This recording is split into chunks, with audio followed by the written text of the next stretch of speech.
In this video, we're going to talk about how the hunt is heating up and it's a sign of new things to come. This is Spawn Unleashed, and this is the hunt storyline where we talk about Spawn issues number 21 through 24, where Terry gets framed, Spawn has to clear that up, Overkill comes back, and all these shenanigans happen in between. And at the end of this video, you'll see the plot twist and how Spawn lays down the law and lays down the message in the very end. You'll have fun with this one. But before we get into the content, links in the description if you wish to add this comic book or any of our other Spawn comics or Rated Comics exclusives to your comic book collection. Support the art, support the industry. Timestamps will be in the description if you wish to go from issue to issue. Also, if you like the content we're throwing up, you know what to do. Like the video and subscribe to Rated Comics YouTube channel. I would appreciate the support. But with all that being said, hey, let's get right into the content.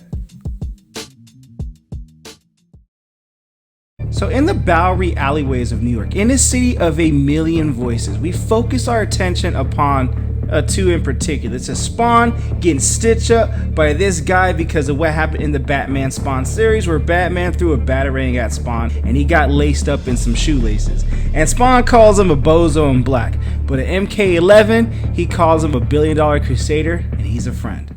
You remind me of another Dark Knight. The billion-dollar crusader.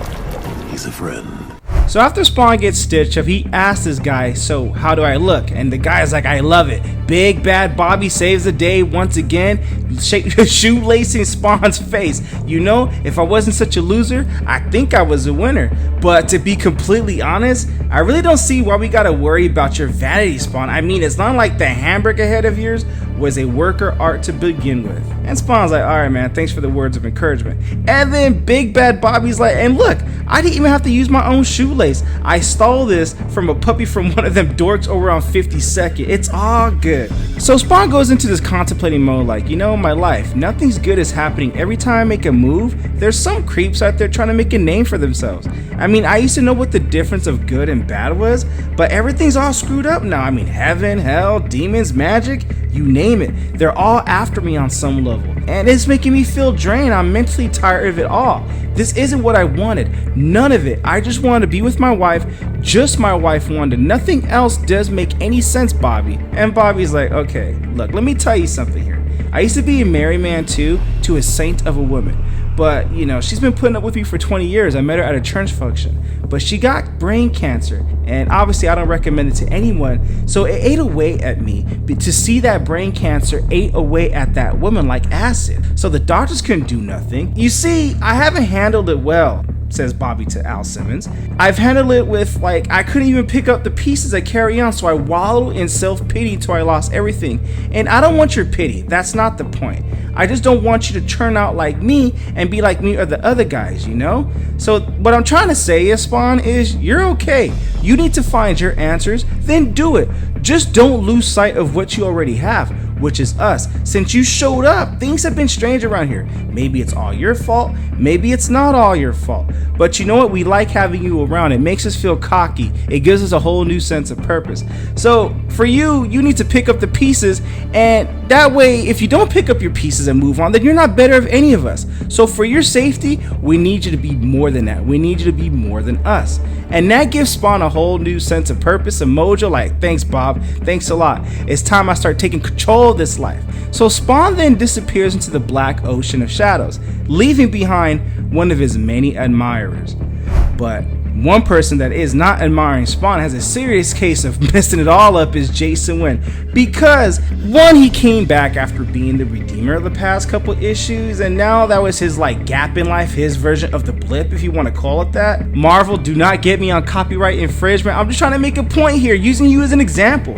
But Wynn is now, his goons, his agents are telling him, ever since your disappearance, we're now finishing up this brief, and after extensive cross-checking, we have to conclude that Agent Fitzgerald should no longer be considered a suspect behind the recent security breaches. Keep in mind, issues before, Jason Wynn was under the impression, or he wanted Fitzgerald to be the suspect, but now the local police are involved, they're monitoring him, and then there's 10 FBI agents on the case, so his goons are telling we should possibly call them off and maybe kind of find another suspect, but Jason Wynn is trapped, and trapped is not a position he's found himself in all too often. So if he calls off his goons at this point, he's admitting defeat and weakness at this point. So Jason Wynn tells him, hey, I gotta flex over here, so let's continue the surveillance as usual. Fitzgerald remains our prime target. Alright, so follow him, wait on further instructions, alright?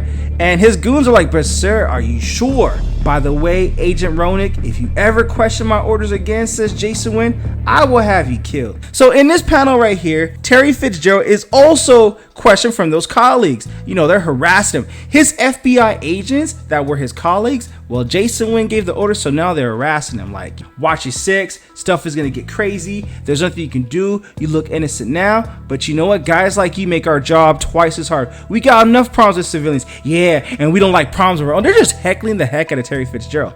So Terry can only stand there in silence as the threats and innuendo slice ever go deeper in him. Like, you know, it goes in his mind, it goes in his skin, and it's just crawling. He's like, yo, man, what the fuck did I do, you know? And even though he didn't do anything, Jason Wynn has to pin something on him. So while they're still harassing him, his phone rings, and he's been harassed by every major security force in the nation. So Jason Wynn's displeasure is felt in the agency, all while Terry Fitzgerald just has to take it like a G, you know, just take that bitch in like no other.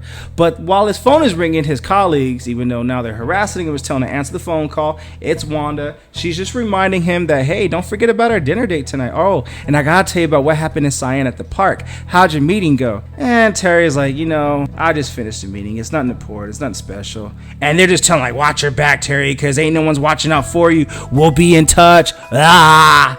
And Terry's just like, you could tell like in that panel right there, like he's ready to throw some blows and some haymakers and mollywop somebody. Speaking of mollywopping, Sam is mollywopping this guy because she's trying to find the whereabouts of Spawn. But they don't know that they're looking for Spawn. They're looking for a red cape, because in Spawn issue number 5 and in Spawn issue number 14, which we did cover those issues, that's all they have to go on is a Cape Crusader, a red Cape Crusader of that. And it's only a matter of time before they find him. So they ask this guy, what can you tell me about it? And this guy's like, suck me, fat boy. I ain't giving you nothing. I know my rights. And Sam's like, okay, yeah, I know you know your right. Like the right to do business with those high school kids you keep shoving your drugs into? Yeah, you know, it won't be a good professional image if you suddenly have to peddle your stuff and yourself from a wheelchair. It won't make you look cool in front of the kids, now would it? So Sam is like, I'm gonna give you two options. Option number 1, you got 48 hours to tell me where this guy is at, where this red Cape Crusader scumbag is at. If you do, I'll only confiscate your drugs and make sure you don't set up shop again.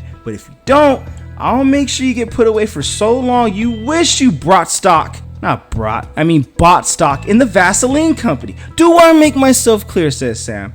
And he steps on his hand, and for the next 48 hours, Jimmy Linden, even though he displays remarkable initiative and pain tolerance, he's got a decision to make. So somewhere else in the city, Al Simmons huddles quietly in a discarded waste of the real world, camouflaged by the makeshift bedding of the homeless. He doesn't want to be bothered, but during those loneliest hours, he wonders how he has become so distracted from the simple goal of this new life. To set things straight with his widow, Wanda Blake. He's not surprised, and again, this complication does crop up. So this guy goes up to him and says, hey man, some Nazi skinhead is out looking for you, says he was sent by the mafia, so he's gonna knock a few heads until you show. And he also calls you a punani at that point too. So Spawn's pissed. He goes on many levels of this enragement because 1, they're messing with him, and 2, these homeless people tell him that you're family now. So Spawn, deep down, he's a family man. You know, just we're gonna go with that. And it's also time to emphasize the point loudly and clearly that you don't mess with my people and you don't mess with Spawn. So Spawn's overlooking this guy getting heckled by this skinhead Nazi, you know? Anyone who lives on the streets must be a freaking psycho. And Spawn's like, all right, bro, I gotta step in. So Spawn goes up behind him and tells him, you called? And his fingers are so sharp that they go through his flesh and maybe a little bit of bone too, and he locks it in tight. And all this guy can do is just scream in pain. Like that? I like a minute of your time. And this guy's like, ugh, my arm. I'm gonna ask you only once, says Spawn. Who sent you and where do I find him? Listen, freak, you don't know who you're messing with. When the mob gets mad, people get hurt, including you. And Spawn's like, ha ha, you took the words right out of my mouth. throws him against the walls, crash and trash and all that looking sass. And this guy tells her, don't screw with these guys, they'll hurt you, they'll hurt your family and friends, even your freaking pets, so do yourself a freaking favor and get out of here. It'll save everyone a lot of trouble and a lot of blood. I'm like, I know I kind of making this guy sound like a poo-poo, but you know what, this guy is a poo-poo for messing with Spawn. You just don't do that. Bruh. Okay, that was probably cheesy, but hey, I'm gonna go with it. So Spawn says nothing, he just crouches over the guy and stares, and 20 seconds has passed, and this guy is like, are you freaking crazy? They'll kill you, you hear me? He's just kind of emphasizing the point, and Spawn's like, you know what, don't call me a dead man, because guess what, I'm already freaking dead. Look at that. And Spawn shows him his own hamburger face, shoelaced, ugliness, but you know what, and this guy gives him a little terror. So Spawn tells him, you know what, tell your boss he can't possibly do any worse. And who's your boss, by the way? Mr. Gravano, Vito Gravano. Now in the earlier issues, I believe in Spawn issue number 6, it was Tony Twist, but because of a lawsuit, Todd McFarlane had to change the name, so we're gonna go with Vito Gravano for Tony Twist, even though we probably can't legally use that name, but you can't sue me, you ain't got nothing to take from me anyway. Actually, yeah, we all got something to lose. Don't do that, just joking. But anyway, so back to the story here. So Spawn tells him, that fat ass, how many whooping of his boys do I need to spank? You tell Mr. Gravano this, that if he thinks he could do any worse to me, then I'll be waiting. And tell him not to take too long. I'm not very patient. Otherwise, I'll be paying him a visit very soon. Yeah, I am that crazy man, alright? So Spawn punches him back, get back, you don't know me like that. So now this guy goes back to Mr. Gravano and tells him a report of what transpired. And Mr. Gravano's like, looks like this town's got another hero trying to make himself a name for himself, but not at my expense. You know what? You're fired. Get out of my office. Closes the door, slams the door. Now this guy, this other henchman, tells Mr. Gravano that we've been looking into links between the murders of your associates and some other disruptive situations. One, the clown, the dismantling of the hired gun overkill, and the evasion of your office by the costume vigilante. So this guy tells him call in the admonisher to deal with the clown. And this is dealing with the events of the Violator issue number 1, which we did cover the entire series of the Violator issue number 1, 2, and 3, which in my opinion, that was an awesome story right there. But going back to Overkill, there's some new leads that have been transpiring with it that Graviano's been informed about. So the people at the FBI and the CIA both confirmed that the theft of those weapons at his warehouse were sufficient enough in firepower to pierce Overkill's armor. I mean, it took some arm twisting, but they believe they found someone with sticky fingers, and that someone is, well, they're trying to ping it too, is Terry Fitzgerald, an operative for some ultra covert agency. So now Graviano is pissed, and he's like, you know, if I find out in any way that this guy, Terry Fitzgerald, is connected to this mysterious guy, you know what? His boss is mine. Screw it. He's already connected. I will not be trifled with. So Graviano's just pissed. You know, some government geek wants to play good guy? Fine. As long as he doesn't cross my boundaries, but because he's crossed my boundaries, get me the status on Overkill's files, current condition. They said they'll be done with him by now. I need it. Get the job done. We need some deaths to happen to set the thing straight. So that is where Graviano is at. And because he wants the files of Overkill, well, Spawn is just waiting in the alley as all this thing is playing out like a public service announcement or an Amber Alert. But you know what? It's one that Spawn knows is coming as he's waiting in the alleyways, whatever this Overkill is going to come up. And you know what? Hopefully there's somebody with enough guts to stand up to him and fight back. And if there's only one person that can do that, it is our boy Spawn. And that is the end of this issue of Spawn, issue number 21. So we begin this issue with Joe Sakin. He's an accountant to Vito Gravano. This accountant is a loyal servant to the mob. He works up the numbers to make sure that when the mob gets audited, that they'll have a clean legal operation, that they will remain untouched. But you know what? He's working diligently away, 15 hours a day. Spawn comes in and he wants some information. Hello, Joe, let's talk. And this scares the crap out of Joe. Your boss, I want to know exactly where he is. You see, the fat man's been asking for me. I thought I answer his call, and this account's like, you know, he can't even muster any words. And Spawn gets pissed, like, if you don't clear up that Sterling boy, I'm gonna have to kill you. You understand? He's gone. I mean, he's not here. I mean, he wanted to check up on one of his other business matters. And Spawn's like, well, I believe you. That's convincing. Just tell me where Vito is and I'll let you go home. Otherwise, we got a problem, you know? Freeze! The door opens and Spawn has to turn his head and divert his attention. attention. Make a move and you're dead, says the mobsters. Step away from Mr. Sakic. Now, nice and slow, and I mean very slow, like Marvin Gaye foreplay, kind of love making slow. Anyways, so they kind of wondering like, how does Spawn get in here anyway?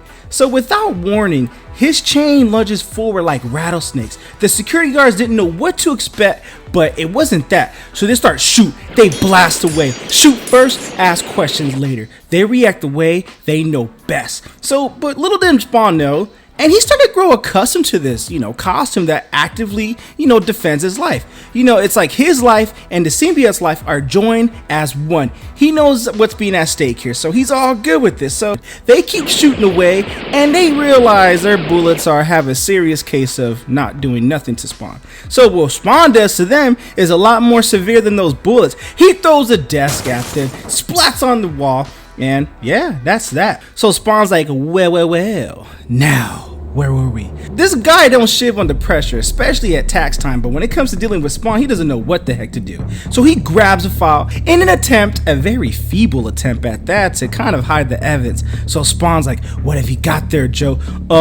Nothing. Well, guess what? Joe does have something. So Spawn grabs a file. He's like, what is this? This file's on Terry? Alright, I'm gonna be borrowing this for a while, so thanks, Joe. And Spawn melts away into the darkness, okay? So the security personnel can find no trace of his visit. But as for Joe, 3 days from now, his body will be found under the George Washington Bridge, with his hands and feet viciously severed, decapitated. Even his genitals will be missing. So much for being a loyal employee for Vito Gravano, right? So in the office, Sam Burke and Twitch Williams receive a lead from Jimmy London on the streets. They're snitched about the whereabouts of Spawn's hangout. So as Sam gets some flack from his fellow officer Fred about internal affairs, about, what are you guys really doing? Are you guys really gonna go out to chase some ghost? I mean, he's a ghost for a reason, and harass some homeless people because you think this case is so big? This leads Sam to spit in his coffee because you know what? They gotta do what they gotta do. When they gotta stick up their ass about something, they gonna fulfill that duty, alright? So in this panel right here, recent events have cast doubts on Jason Wynn's credibility. Wynn is unable to explain his disappearance for 2 days. And that's because he was an agent of heaven and was made into a warrior, the Redeemer in Spawn issues 16 through 18, which we did cover that in this channel. But somehow, someone has leaked the odd circumstances to the media about his disappearances. So enemies have been circling, looking for a weakness to exploit in Jason Wynn.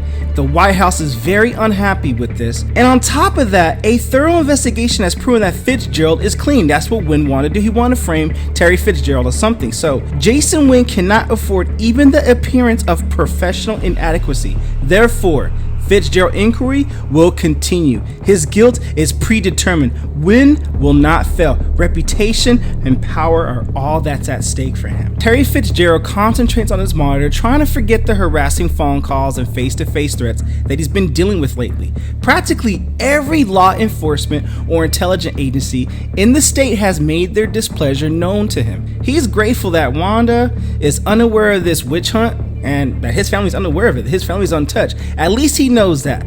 But you know what? It could have been the debacle at the Columbia University, which we covered in Spawn issue 19 and 20, but that's for another time, another deal. Terry's secretary screams out in horror as she sees his box. It's open, and Terry's like, Julia, what is it? Turns out it's a dead rat with a note and a knife in it that says, Dear Fitz, you're a dead rat. You and your friends. Well, for the first time since the threats began, Terry's feeling scared. He thought he would have figured this all out by now, but you know what? He's nowhere near to it. So deep within the bowels of Manhattan's backstreet, Al Simmons, the Hellspawn, sits on a throne of waste and debris that was assembled by the homeless now under his protection, even though he looks at it as filth at first. But you know what? A throne's a throne, bruh. Spawn is reading this file and he's like, oh god, no. Vito thinks I'm Terry? That is some crazy stuff. So in the meanwhile, Vito Gravano's being debriefed about the Overkill program. And this is going back to issue number 7 where Overkill was dismantled by Spawn. So the scientist debriefs Vito that modifications were made to his armor while combat damage to his exoskeleton is always possible. This will keep it minimal. So the same assaults used in the past, well, it'll be useless now. But there's one slight problem. Vito's like, and what is that? It seems like we weren't able to completely wipe some of Overkill's memories. Vito Gravano's like, I don't care about that memory, man. I need him tonight. I need him to do the work. Phone my office as soon as he's ready. In the meantime, I need to check up on another one of my situations. And this is going back to the Violator issue number 2, which we did cover in this channel. That was a hell of a story too. But you know what? Vito Gravano's like, you know what? Now I could kill 2 birds with 1 stone. First is Violator, but now it's Spawn. And guess what? He's gonna be getting his invite tonight. So in this panel right here, Terry Fitzgerald is feeling hopeless. I mean, he rushes home to see if his family's okay. And he just wanted to forget all about the troubles and be with his wife and baby. But, you know, he hasn't been able to get on the phone with him. He's wondering, all concerned that maybe they didn't make it home, maybe they're in trouble. He questions, and questions start racing wildly in his brain. Paranoia is growing, and as a trained security operative, he expects better of himself. Now he looks out the window, he sees an unmarked car with 2 CIA officers. He spots them on the frantic drive home. And guess what? They parked right outside in his front door. It's obvious they want him to know that he's being toyed with. While Terry tries to come to grips with the situation, a dark sedan pulls up behind the CIA vehicle. This one belongs to the mobsters, Vito Gravano's leg breakers. The government boys take immediate notice and they know something's up. So they tell him to freeze and they get on the radio and call for backup. What the hell? It's the feds? Let him rip it. So they shoot away and blast off. So Terry does the next wise and rational thing. He bolts out from his office carrying his own high-powered rifle. He has to end this madness. But, you know, this is not the most rational thing because now they're blasting off at him. And because the feds are distracted, now the mobsters blast at the feds and that ends their life. So finally, the gun falls silent. There's no more gunfire. Listen up, Fitzgerald, says the mobsters. I know you can hear us. We've got your wife and girl. If you want to see either of them again, you'll be in the alleyway between 5th and 6th at 27th at midnight, and you better be alone. They drive away. Little does Terry know that they were calling his bluff because all they see is they have a tail on Wanda and Cyan and her grandma, but they don't have them in custody. It's just a way to get Terry to, you know, act out of character. But as the sound of sirens draw closer and the neighbors start to peek through their curtains and see Terry standing over 2 dead bodies, Terry does the only thing he can think of, and that is to run. So hours later, this homeless guy tells Al, he's coming, just like he said over on 6. And then Spawn's like, then the files were correct. The documents procured by Spawn from Vito Gravano's office mention Overkill's midnight appointment. And this guy tells him, Spawn, you better hurry, man, because some black dude in a suit is right in his sights. He don't stand a chance, so whatever you're doing, please be careful, this is serious. Thanks for the warning, says Spawn. I've got a little help tucked away. Terry goes to the dumpster and meets up exactly where he was told to meet up at, 5th and 6th on 26th block or whatever. Overkill shows up and Terry just knows he's in deep trouble. Nice to see you again, hero. Terry, what the heck? So yeah, they think Terry is Spawn, and all Terry can do is, Wanda, Cyan, I love you, because he knows he's about to meet his end. And he has to say that in a soft whisper because, you know, he can't get all aggressive. Like, all the fear, all the testosterone is just sucked out of him. So Spawn is frantically looking for his weapons, and it's those 2 steel piercing AKT-20XI portable cannons that he threw away, that he disposed of in the area from their last bout with the Overkill, and that's back in issue number 7. So now that Spawn's frantically looking for all this, he realizes that each passing moment is keeping Terry in a potentially fatal position. There's no time for delay. On any level, a gun gets pointed to his head. Don't move. Great work, Twitch, says Sam. Thank you, sir. And Spawn's like, guys, I really don't need this right now. I ain't got time for this. Time, once again, it becomes an enemy to Spawn and to his friend. And that's how Spawn became trapped in the alley of death, because of a file that changed everything. What you guys think of the video? Comment below, let me know. And also link in the description if you wish to add this comic book and or some of our other Rated Comics exclusives to your comic book collection. So we start off the issue with an overview of Jason Wynn.Spawn, Vito Gravano, Wanda Blake, Sam Burke, and Twitch Williams. They are all major players in an increasingly twisted game of cat and mouse. Each is somehow connected to the strange existence of Spawn, who was brought back to life in issue number 1, stripped of his identity, charged with tremendous but exhaustible power. He was awakened 5 years after his time to find his wife remarried. These were all realities awaiting for a man who was in love. A prisoner of his new life on Earth, Spawn's actions have triggered several manhunts by very influential people. None is prepared for what truth may emerge from their investigation.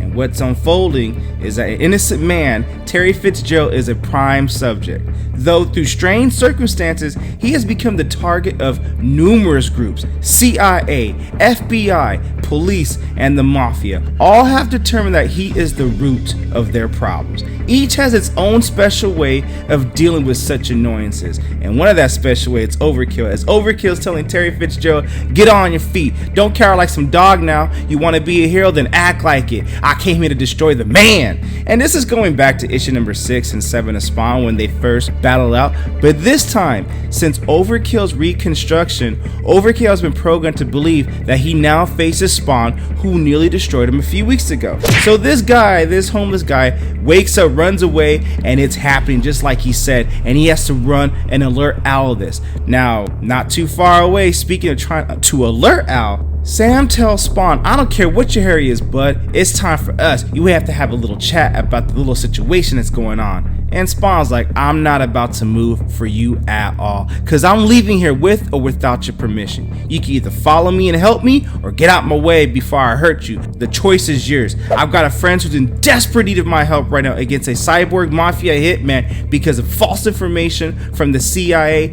and FBI officials. So even the police have managed to screw this up. So I can't find my weapons because Spawn needs some big guns to deal with Overkill, and since he can't find them, he has to go in with his hands. And unfortunately, Spawn does have some hands, but his hands is not going to be enough for Overkill. Sam is wondering if he should believe this story, but Sam concludes he ain't believing nothing. So Spawn's like, go screw yourself, fat man. I said you're welcome to join me, but I guarantee that this robot is not going to feel those pea shooters you're packing. That's why I was looking for my cannons. So as this homeless guy from before alerts Spawn, Al, it's happening, you gotta come. This guy is as big as a house, shiny and new, but the pounding he's pounding with this guy ain't lifting a finger. I think he's dead. Spawn bolts, cursing himself for the delay. As a government assassin, he was trained to stay focused. It's obvious he's losing his edge. So Sam tells Twitch to stop him, and Twitch is a hell of a marksman, so he shoots his shot and he shoots the gun, tearing through a cartilage and shattering a kneecap. That's the fastest way to disable anyone, but Spawn never breaks his stride as he disappears into the alleyway. And Sam's like, I thought you hit him, and Twitch is like, I did. Now, shocked with this reality, they decide to go after Spawn, who's fleeing away, and this thing is just going nuts right now. Now, before we get into this action right here, in this panel right here, Wanda Blake is having a conversation with Granny. Now, what comes from this conversation, besides just a visit of family, Granny tells Wanda that Al came to visit her. He's an angel now. He seemed a bit troubled though, but he asked about you and he said he still loves you. Granny, how can Al come visit you? So now we get to establish that Wanda Blake knows that Spawn, or Al Simmons, is still alive and he still loves her. But now this is where the scene has to jump into some action. She gets a phone call, and the phone call's from Connie, and Connie tells Wanda, you need to get home. 2 men have been killed on your lawn. The police said Terry killed them. Now, also, Terry did not kill those men. It was Jason Wynn men that killed the mafia, or the mafia killed the federal agents, and now Jason Wynn knows that he's into some shit right now. And he clutches his teeth because political pressure from the White House is unrelenting. Wynn must bring this case to a close. He will stick the case to his patsy, Terry Fitzgerald, because even though Spawn took those weapons from the warehouse, Jason wants to pin it on Terry. So any misstep at this stage will end Jason Wynn's career. He is keenly aware of that. The witch hunt will continue. Unfortunately, Fitzgerald was not behind the security breaches, which embarrasses Wynn, and Wynn knows it. Now his ugly tactics have backfired, and the 2 FBI agents are dead. Wynn weighs his choices, his options very coldly. So he tells his patsy, or he tells his henchman, get to the neighbors now. So across town, Vito Gravano's obviously pissed. He was like, you guys are some kind of stupid operatives or what? Your plan was to get Fitzgerald to the rendezvous with Overkill, not to kill 2 federal agents. I don't need that kind of heat. I got enough problems on my own already. You go back there and you make this all go away. I don't mean a little bit, I mean all of it. Capiche? Capiche. Now go do your thing. Now, their initial plan was they hoped that Fitzgerald was dumb enough to rush right over for that little business meeting because they used the ploy that they had Wanda and Cyan, which they really didn't. They just had them in their sights, not had them in captivity. So now Terry's paying the price for it, and Overkill's just laying the work on him too, like, fine, have it your way, hero, thinking Terry is Spawn. You won't want to fight no more? Then I hope you don't mind if I just carry on in spite of you. And Overkill's about to just wedge him and slam him to the ground to the point where Terry is just Terry Fitzgerald putting onto the ground, no crock pot needed. Actually, I don't think you need a crock pot to make Terry Fitzgerald chunk, but you get my drift. Right before he lays the landing blow, the final landing blow, Spawn comes into the rescue. From dense shadows comes a crimson blur. He moves quick and deliberately, moving with specific intent. Spawn snatches Terry's battered body and touches down 20 feet away to get a safe distance out of there. So Spawn tells Terry to get out of here. I'll handle this. And Terry does leave. Overkill's like, fool, you're a dead man. So even though Terry is suffering through internal bleeding, cracked ribs, fractured jaw, none of these matter to Terry as he sprints for the streets. He belongs to the streets. Well, at this point, he does belong to the streets because he can't handle that smoke no more. He still believes, Terry, that the mafia have his wife and child, so he has to get out of there. But you know what? He's not quick enough to outrun a bio laser stream from Overkill. And Spawn's like, no! Now, before Spawn can move, his cape does the moving to this point. His costume had only come to life while protecting its host. Tonight, it's since a further use. So Spawn grabs a 2x4 to hit Overkill with, and he knows it's not gonna cause any damage to him, but at this point he just needs to cause a distraction to him. And Overkill's like, finally, my proper target. Without your gun, you're nothing, says Spawn.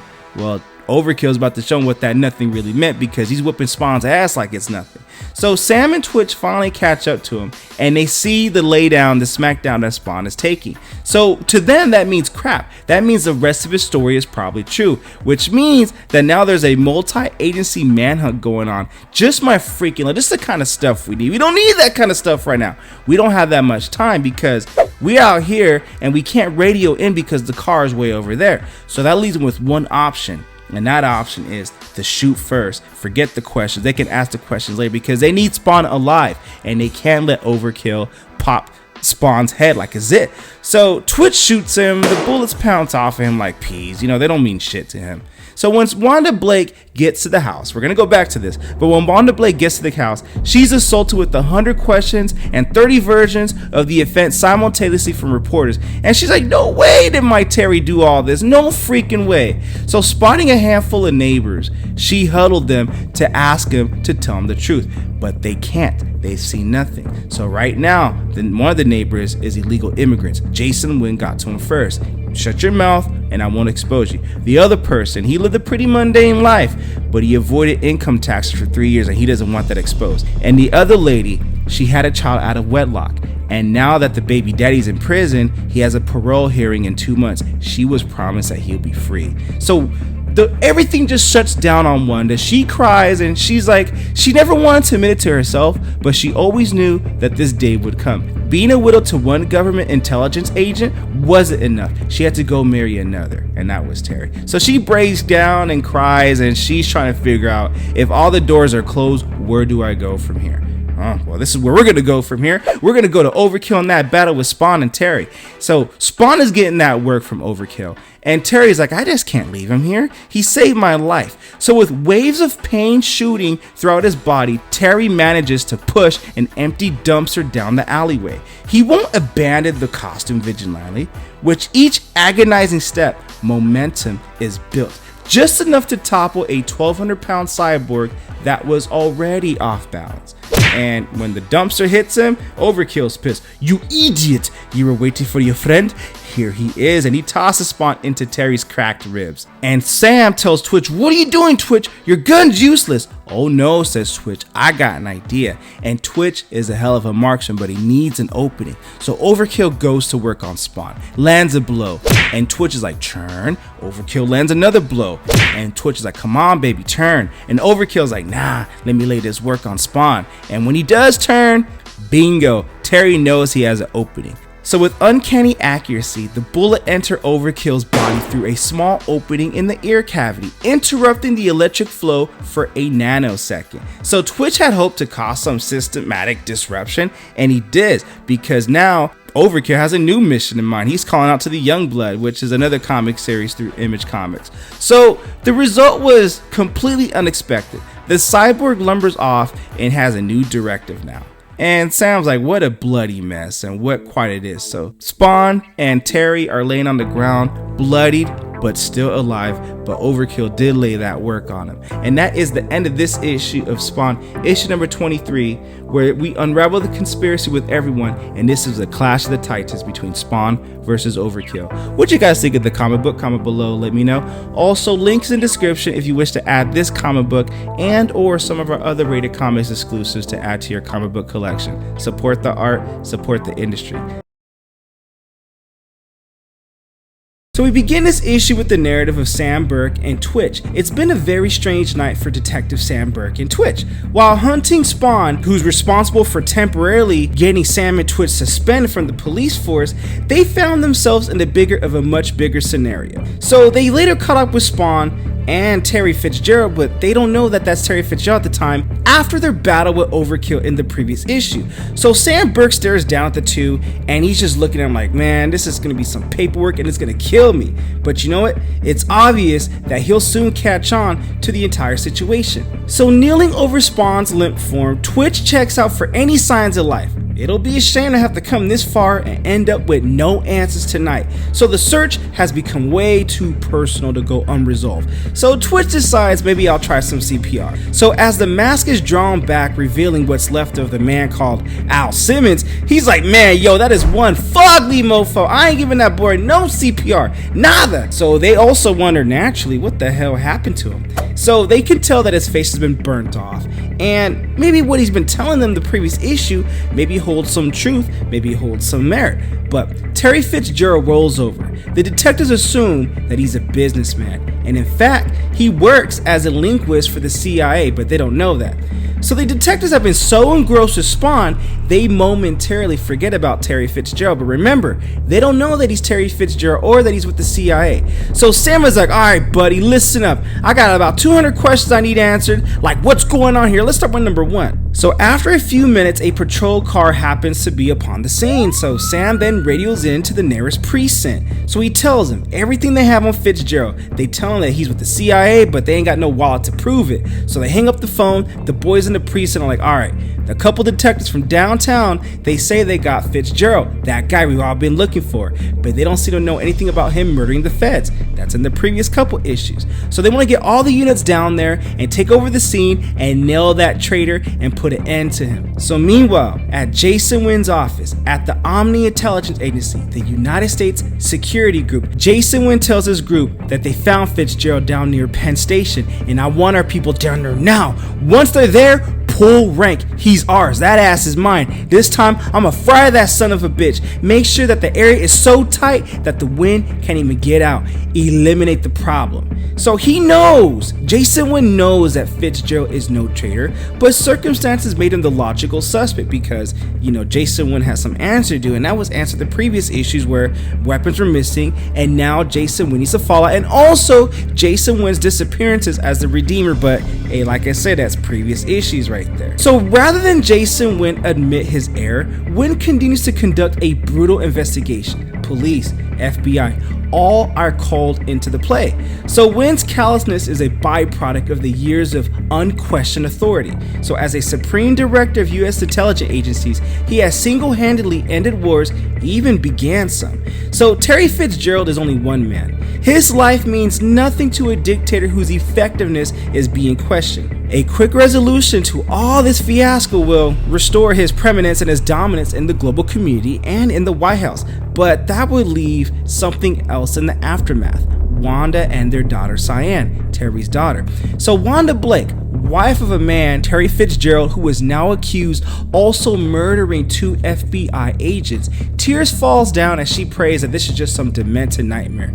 But no, it is very real. The life that she and Terry had built has crashed down around her. As Wanda now holds tight their daughter Cyan, she works to push past the shock and focus on what's in her heart. hope, and love. She prays to God that this will all be over with soon because, I mean, what else can she do at this point? So there's agents posted outside of their house, maybe to protect her, but no, I seriously doubt they're gonna protect her.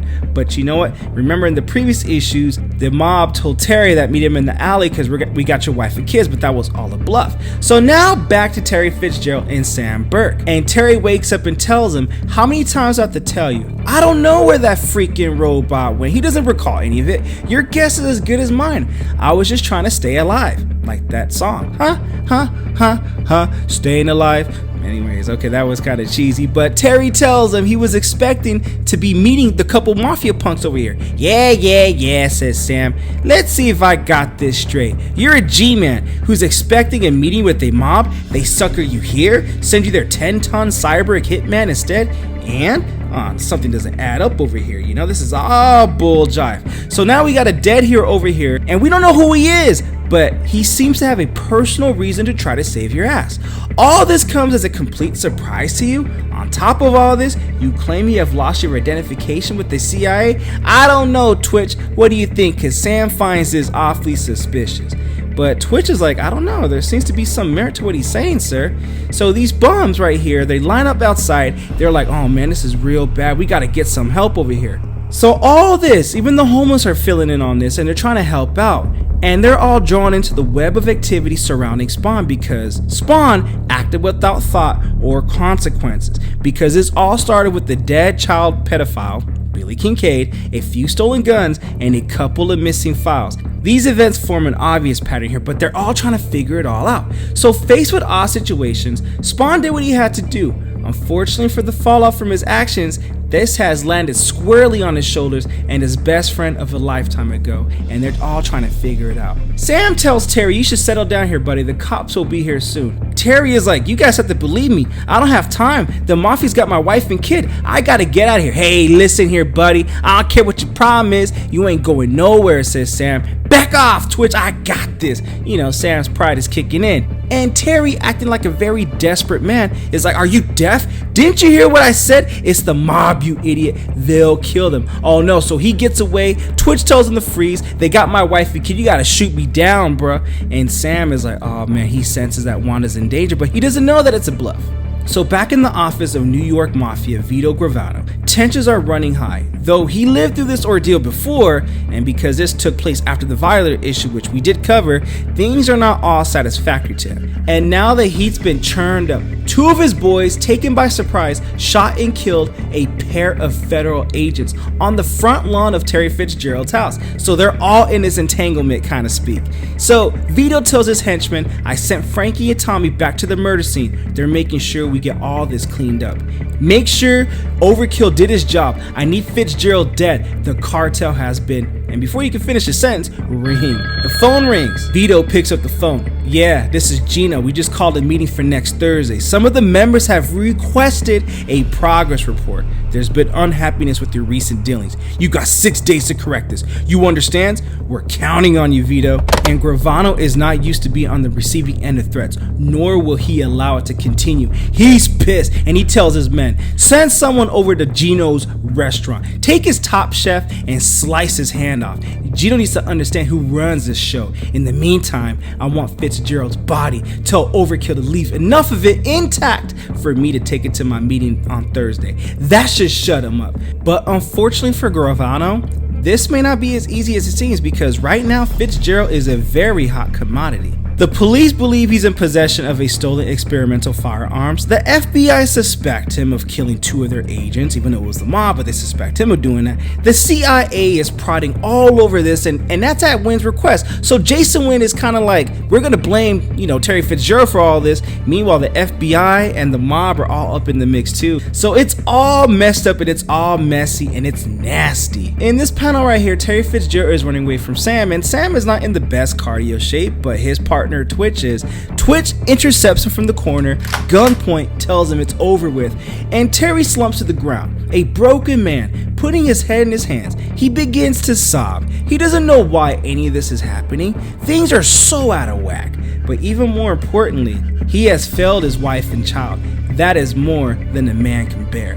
And Sam tells her, I'm getting sick and tired of this. We're going back to your dead hero buddy. I'll bring the local cops up and bring them up to date, but we're gonna get to the bottom of this, alright? So an empty can gets thrown at Sam's head. Get out of here, you bum. This is our alley. So they stand poised and ready to take control, ready to defend their fallen King Spawn. I wonder if that's a foreshadow of the King Spawn series, but anyways. So cans, bottles, wood, whatever, they pelt the two detectives relentlessly. Terry sees another opportunity to flee, but as he flees, distance from the police, he's spotted by the first group on the scene, the CIA. And guess what? The proverbial pedal to the metal is put to the test. Terry turns to run, but it's too late. He stands frozen, staring at the headlights like a wild animal on the highway. He is stuck. He knows his luck has finally ran out. The pair didn't know what hit him at first. They hit something at 67 miles an hour. Why not just make it 69? So the engine rammed into the passengers, shattering their legs. The car will look like as if it impacted a steel pole, but for all intents and purposes, it kinda did. And that pole was Al Simmons. Al Simmons employs powers derived from the pits of hell. Once in a while, he's glad to use it. He knew that increasing his density was gonna drain some irreplaceable energy, but he gladly and willingly did it to save his friend's life. So as the horde converges upon him, Spawn stands and stares. His CIA background informs his decision, when to react and how. He has several targets tonight and one purpose. Until now, he tried hiding himself from the public. And that hasn't worked very well because guess what? People have been getting into some shit because of it. So he needs a new tactic. And that tactic is fear. It can be brought out in many ways. Irrational thought, paranoia, superstition. It could also be brought out by example. And that example is he paints the wall with this necroplasm. These alleys belong to Spawn. That's the boogeyman, and he really does exist. That's what the people think. Fear is running high. So with various files taken from Tony Twist's office, Spawn had begun to piece together each new agency dropping into the mix and how they were targeted in the crossfires. So first he visits Jason Wynn and he tells Jason, well, call off your dogs. Fitzgerald is mine. Back everyone up. I want Terry Fitzgerald to be so squeaky clean they'll want to give him a medal for all this stuff. In the future, you and your people will stay away from him and his family. And if you don't listen to me, I know what makes you tick, Jason. And Jason's like, what the? How'd you know my name? Hey, you know what? What's in this file can really mess up your career politically and for the rest of your life. So stay the F away. And Jason looks in the file and he scans it.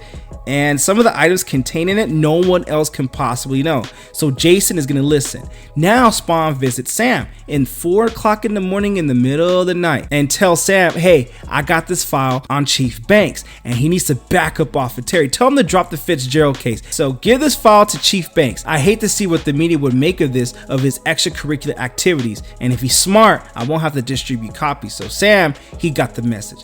Now it's time for Vito. Vito Gravano sits sweating in his private sauna. He finds it therapeutic, because it's a sauna. Now Spawn tells Vito Gravano to cease and desist, alright? And I got this file right here. Unless you want the cops crawling up your ass, you'll leave Fitzgerald alone. And in this file, Spawn says the file has everything that lays out your organization's objectives for the next 6 months. So yeah, the cops will be busy all up in that ass if you don't back up off of Terry's ass, alright? And also stay the hell out of my alleyways. Well, Vito has to oblige.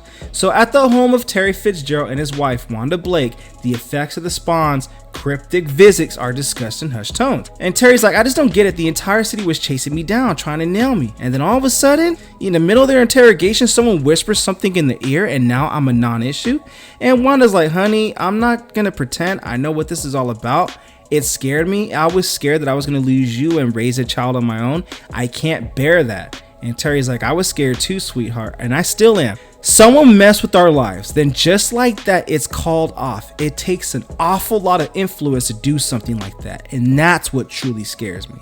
And guess what? Little does he know, he's got Spawn out there just pulling the strings, looking over things. So he stares into the light from, looking into his best friend's house and his wife's house, even though Terry married his wife, and now that Spawn's house. Hey, you know what? That's just the end of the issue, as Spawn overlooks and sees everything, and he'll worry about everything else as it comes up. But you know what? There's new stories, new battles, and new devils, and new asses to kick. And that is the end of this issue of Spawn. Issue number 24, Spawn's flaming sign of terror, and Spawn's message to everyone, and the end of the Hunt story arc. What you guys think of this comic book? Comment below, let me know. Also, link in description if you wish to add this comic book and or some of our other Rated Comics exclusives to your comic book collection. Support the art, support the industry. Lastly, this review is sponsored by coffee, so if you'd like to buy your boy a cup of coffee, link in description, or donate to the Super Thanks. But the greatest compliment you guys can do is by liking this video and subscribing to Rated Comics YouTube channel. Thank you again for watching. Until next time.